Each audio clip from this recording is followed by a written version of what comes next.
Terungkap nominal uang subsidi anak disabilitas di Taiwan bernilai fantastis. Faisal Sow belak-belakan mengungkap nominal uang subsidi yang diterima Xiang Huang dari pemerintah Taiwan. Rupanya jumlah uang subsidi itu bernilai sangat fantastis. Bahkan uang itu cukup untuk membayar Siti TKI Taiwan untuk merawat Xiang Huang. Faisal Sow memperkirakan untuk kondisi Xiang Huang yang termasuk kategori parah mendapat subsidi sekitar 35.000 New Taiwan atau sekitar 17 juta rupiah setiap bulannya. Jika kebutuhan Xiao Huang di Indonesia 3 juta rupiah setiap bulannya, maka sisanya akan bisa menggaji Siti, bahkan membiayai keluarga Siti. Namun Faisal Sow menegaskan uang subsidi itu biasanya diberikan kepada keluarganya, tentunya dalam hal ini orang tua.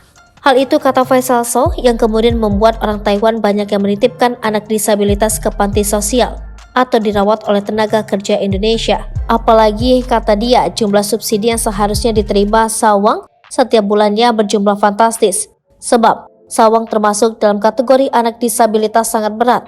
Selama ayahnya Xiang Huang hidup, biaya keperluan Sawang di Indonesia dalam perawatan Siti Aisyah pun terbilang lancar. Namun setelah ayahnya meninggal dunia, barulah ada kendala dalam biaya perawatan Sawang. Ia pun menduga kalau uang itu selama 2 tahun ini dikirim ke rekening ibu kandung Sawang tapi tidak diberikan kepada Siti Aisyah. Kemudian Faisal Sow pun memperkirakan kalau Xiang Huang setiap bulannya mendapat subsidi dengan nominal fantastis setiap bulannya.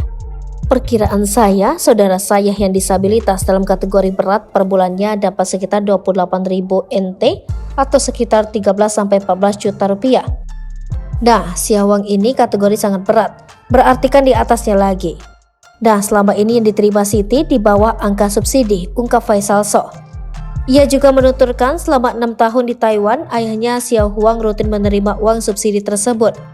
Namun Faisal Sow pun tidak yakin apakah selama ini ayah Xiang Huang mempergunakan uang subsidi itu dengan baik atau tidak. Hal itulah yang menurut Faisal Sow menjadikan sebagian besar warga Taiwan enggan memasukkan keluarganya ke panti sosial. Sementara itu, jika dimasukkan ke panti sosial tidak ada sisa untuk membeli pampers dan kebutuhan lainnya. Apalagi saat hendak dimasukkan ke panti sosial, Xiang Huang juga menunjukkan penolakan.